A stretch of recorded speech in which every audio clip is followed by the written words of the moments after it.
Eder.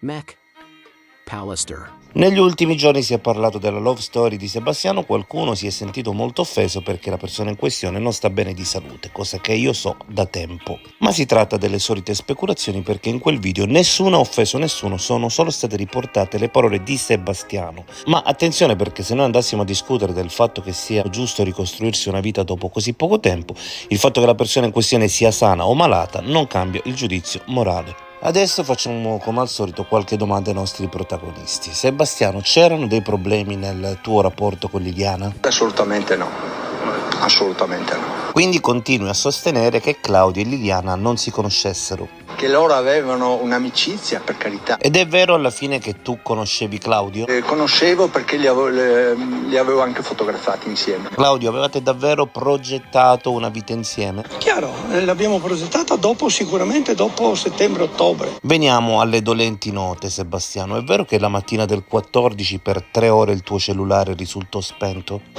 Questo non lo so, comunque risponderò al PM. Questo è una cosa che risponderò al PM. Claudio, tu credi al famoso alibi perfetto di Sebastiano? Il suo alibi, così com'è, del 14 dicembre vale poco più di zero, c'è un buco di 3 ore. Sebastiano, ma alla fine tu dove eri la mattina del 14 dicembre?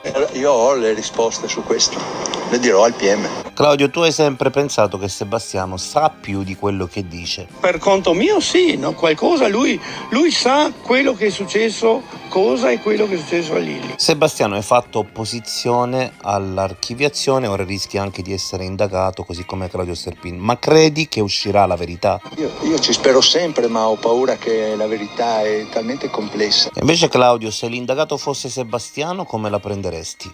Non mi sorprenderebbe. Ehi, non dimenticare di iscriverti a questo canale.